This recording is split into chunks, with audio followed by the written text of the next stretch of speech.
Thank you, Ms. April. Thank you, JL. Good evening, everyone. A warm welcome to all nga ari di subong sa sinigagabi to witness the 2024 Earth Hour celebration. Now, to our respected city officials, Dr. Rex Halandon, ang aton nga City Mayor, Honorable Jojo Martin Halandoni, Honorable Fini Halandoni, Honorable January Abad, and Honorable Annabel Bermudo. Your presence tonight shows your commitment to save our planet and your commitment towards our protection sa aton nga environment, sa aton nga locality. Now, sa subong nagahiwat kita, as everybody knows, sa aton nga 2024 Earth Hour celebration. Kag ni siya gina-celebrate every last Friday of March sa oras sang 8:30 to 9:30 in the evening.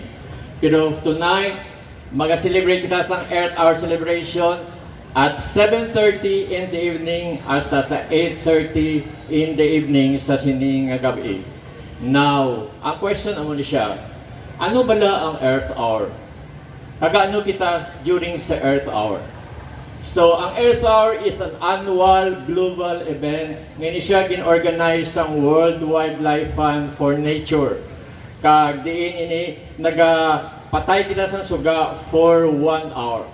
Now, this is part of our action wherein gina-minimize naton ang heat energy nga gina-emit sa aton nga planet for 1 hour. That means kinapabugnawan naton ang aton nga kalibutan for 1 hour, and it makes a real difference sa aton nga planet. Now, tonight, mag-experience ta sang switching off sa aton nga suga sa aton nga palibot. Kag after siya magahiwat kita sa isa ka symbolic nga candle lighting ceremony. And then, pagkatapos, meron kita nga switching on sa aton nga lights. Wherein after siya meron kita nga symbolic covenant signing to be participated by tanang nga partners agency ka mga stakeholders nga ari diri sa plaza.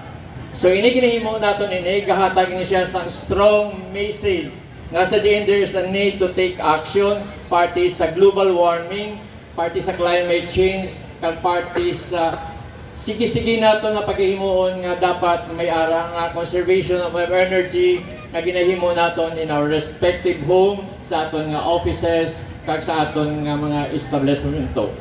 At this juncture, I would like to take this opportunity nga mag-appreciate ka magpasalamat sa aton nga 5 pillars sa sining celebration. Una-una ang Universal Robina Corporation headed by sa ilang operation manager Sir Mario Palma kag pag-host for this year's Earth Hour celebration.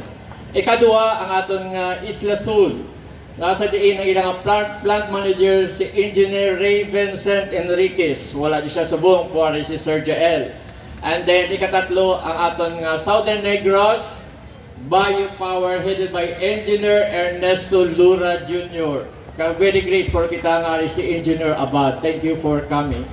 And then ang isa pa yung ikapat, ang Department of Education headed by SDS Dr. Miranda. And then for this year, naglima na kita with additional sa isa ka academ na iya sang La Carlota City College.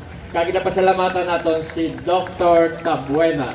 With special mention sa kay Sir Lawrence Lau, kay Sir Alfred Balexi, sa ilang nga effort nga magnami ang aton nga show sa ilang nga environmental interpretative dance presentation.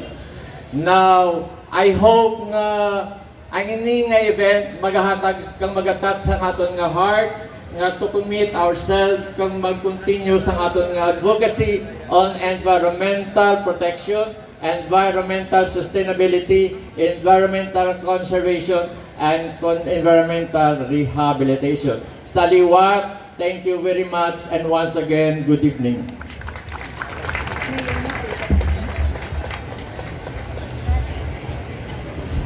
Thank you very much, Sir Noel, and we Honorable Rex R. Halanduan. Thank you, Joel and April. Papalapit na ko dyan sa switch so, para hapos na lang. Good evening, my fellow Earthlings. Okay? No? My fellow Earthlings. Every year, ga-celebrate kita sa Earth Hour. No? Every year na, that's remind us that we have to save Mother Earth. We have only one Mother Earth. Okay? Every year, celebrate that.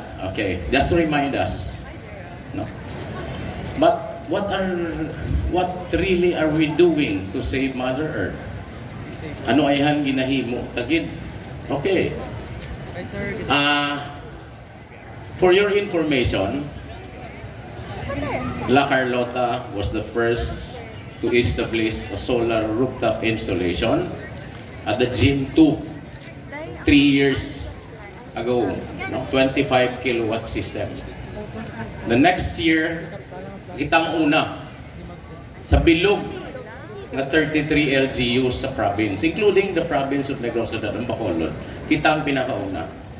The next year, courtesy of Eslasol Company, they donated a 25 kilowatt system at Agora 2. No? And this year, bago lang ta nag-switch on almost 3 weeks ago, sa aton niya 100 kilowatt solar power installation sa tatlo naton dire ka building. All in all, we have 150 kilowatt rooftop power installation. Average consumption of this 3 building is around 400 to 500,000 pesos a month. Just this 3 building. We are spending more or less 1.3 to 1.5 million pesos for electrical needs of the entire LGU. This 3 building alone consumes around 400 to 500,000 pesos per month. 5 days ago, ang pag-bill sa Noseco, after switching ang aton nga solar power rooftop ng 100 kilowatt, nag 298,000 na lang. Almost more than a third nakasave na kita sa electricity. The next would be, if the Board of Trustees at the City College would agree with me, we will be installing another 100 kilowatt system in the 2 campuses, probably 60 or 70 and 30 sa Cubay campus natin. Not only that, no, kita ang pinakauna, kita ang pinakadako na solar rooftop among the 33 LGUs sa bilog ng Negros Occidental. No? Iba niya, gahambal lang, Power Summit, may mga management committee, may kung paano ito may brownout sa Iloilo kung paano ta masolve na. Ako niya ginahimo una. Nakibot si Governor nga siya 150 ng imo galidi. Kami ya we're just about to begin. Imo ya 150 na ya operational. No? Not only that, I have decided, I hope na aprubahan sa Sanggunian, to be investing, no? To be appropriating, i-obligate natin 5 to 7 million a year for a solar rooftop installation sa tanan nga opisina sa aton nga LGU. So by the time nga matapos ang akong term, probably, hopefully, kung gusto sa tao, 7 years from now, probably yung energy mix naton 90 to 80% coming from solar with that investment of 5-7 million a year. 10% na lang siguro na Seco, mga aking nalino Seco sa akin. No? At least we can save. Nami mag-invest sa solar rooftop, balan nyo nga. After a month, save ka na yun. If you invest 10 million, probably siguro after a month, 2 million dahil masave mo.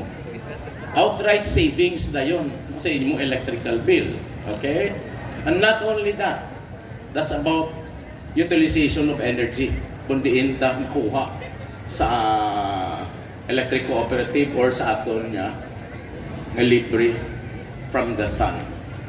Not only that, naka-purchase na kami isang plastic shredder ka-glass pulverizer sa MRF naton.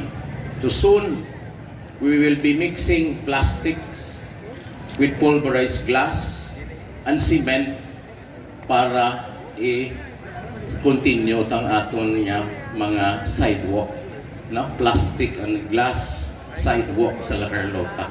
Okay? No? Ginatunan na namon ni Noel, hindi na matama bakal sang balas. Instead, pulverized plastic and pulverized nga glass. Ay silika man ang glass. We will mix with cement. Amo na imo ta sidewalk sa aton dire. No? That's my commitment. That's how I am committed to saving our environment. No? But this is just an LGU effort. Saving Mother Nature requires community effort. Tanan-tanan kita kinahanglan magbulig. Kinahanglan kita tanan magbulig. Conserve energy. No? Conserve energy. Mind your waste. Okay? Not only that, no? Not only that, isang nalipatan ko gali, no? In the next year or probably a year after next, ang syudad sa La Carlota siguro mauna bakal isa ka electric car para more or less sugudan ta walk the talk. Okay, kay plug in ta lang na iya so diin nga solar installation naton. Probably siguro a BYD or a Kia EV6 purely electric car will start the electric revolution there is a Negros Occidental. Okay, no?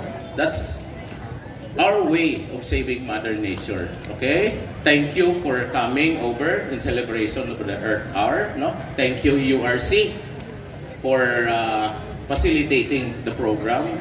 Thank you sa support sa atong mga sanggunian Penny, Jan, Annabel, Jojo, and the rest, no?